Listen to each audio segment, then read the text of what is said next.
Welcome to Entry Point Faith. Join us each week to discover fresh meaning in the world and find faith your way. Now, here is Pastor Nancy Lafferty. Easter Sunday is the high holy day of the Christian church. It's a day that traditionally brings higher church attendance, as well as the day in which we talk a lot about hope. So if you get bored during my message, what I want you to do is count how many times I say hope. And then you can tell me at the end, there might be a prize for the person who gets it right. I believe wholeheartedly that there is for each one of us, despite wherever we are on our own personal faith journey, great application of the Easter story to our lives. So let's start by reading the story from the Bible. At the crack of dawn on Sunday, the women came to the tomb carrying the burial spices that they had prepared. They found the entrance stone rolled back from the tomb, so they walked in. But once inside, they couldn't find the body of Jesus. They were puzzled, wondering what to make of this. And then out of nowhere, it seemed, two men, light cascading over them, stood there. The women were awestruck and bowed down in worship. The men said, "Why are you looking for the living one in a cemetery? He's not here, but raised up."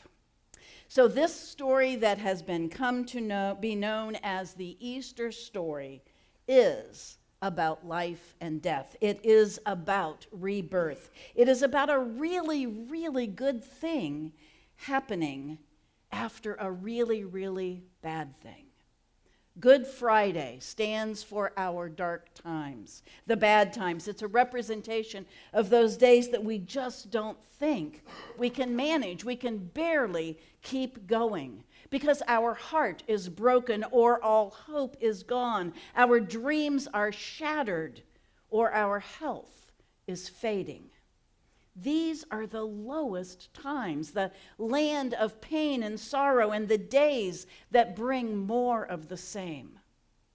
And then, all of a sudden, something unexpected and surprising happens. Something seems to be working out like the sun after the rain. The light begins to drive out the darkness. The sun has come up. It's Easter Sunday. There is hope where you once thought there would never be hope again. Something in the universe shifted. The Easter story tells me personally that in the middle of my lowest times, I can get through it. I can endure the period of darkness because the light will come back. In his book, A Tale of Two Cities, Charles Dickens wrote this very familiar passage. It was the best of times. It was the worst of times. It was the age of wisdom. It was the age of foolishness. It was the season of light. It was the season of darkness. It was the spring of hope. It was the winter of despair.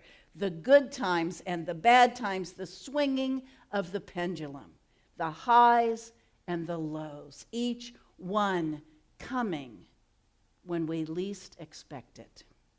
Our lives are filled with transitions, with moments that require us to move from one place to another, from one set of circumstances to another, from the known to the unknown. And some of the transitions we experience in our lives we do plan, but many of the transitions we experience are complete surprises, and most of those surprises are not good news.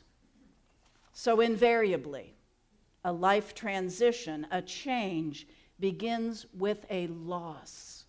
The loss of a role, or the loss of a person, or the loss of a place, or the loss of our sense of where we fit into the world. And we all know that loss makes us fearful.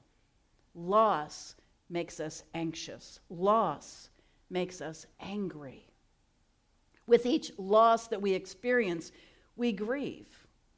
And then at some point, we must make a choice to try to move forward, to start all over again, to begin again with a new life, a new plan, a new resolve to live differently, to live better. In many ways, the story of Easter is a story of transition. It is that story of darkness to light, of frozen to warmth, of hideous to beautiful.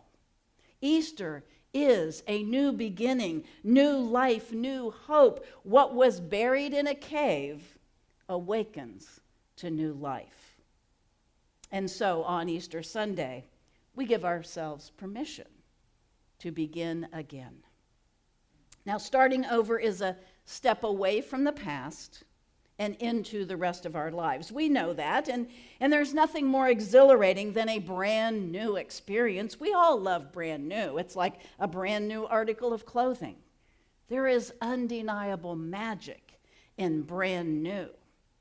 But beginning again carries a different feeling. Starting all over again to break that bad habit, or to fix that broken relationship, or to overcome that fear that has trapped us. All of that requires incredible courage. It requires faith. It requires faith in ourselves and often in each other. Beginning again is a step, though, that we do not have to take alone. Every frightening transition is made easier because God goes with us. Whether you feel it or not, God is with you. As Linda McCoy always says, there is a God who will always love you and will never, ever fail you. In the book of Joshua, we read these words: be strong, be courageous. Don't be afraid or discouraged, for God is with you wherever you go. I love the springtime. I love the moments when the green takes over the grass and the brown starts to go away. I love that sight because it makes me all excited. I know now that the darkness of winter and the cobwebs of dirty, muddy stuff is gonna go away. Every single spring, it is a brand new miracle to me. It's a surprise. It's like I always forget, and here it comes.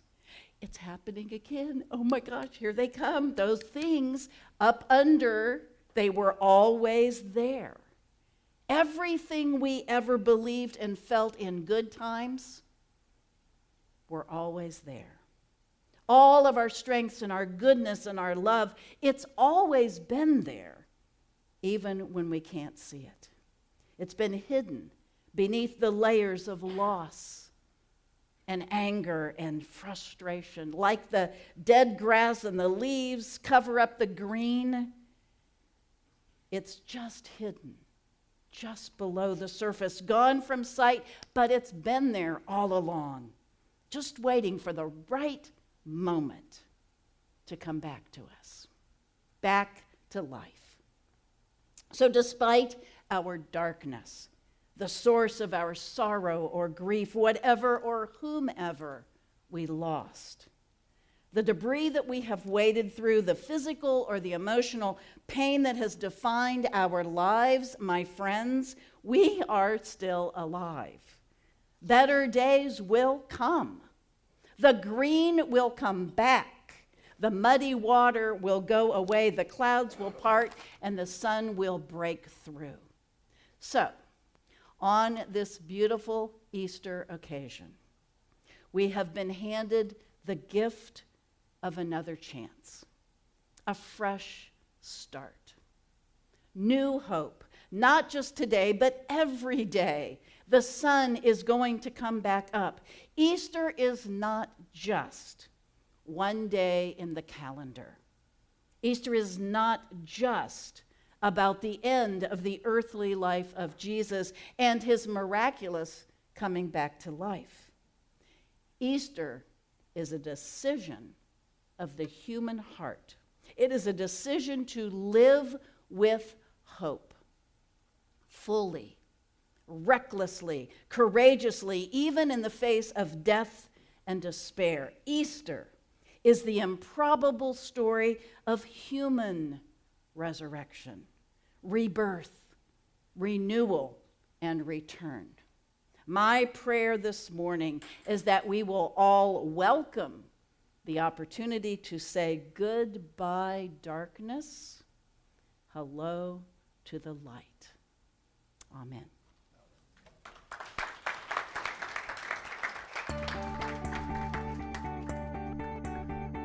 Thanks for listening in on this week's discussion on Entry Point Faith. You can join the Entry Point Faith community in person every Sunday at 10:30 a.m. at Conner Prairie in Fishers, Indiana. For more information and a transcript of Nancy's messages, visit entrypointonline.org. Entry Point Faith is brought to you in partnership with mypodcast.media.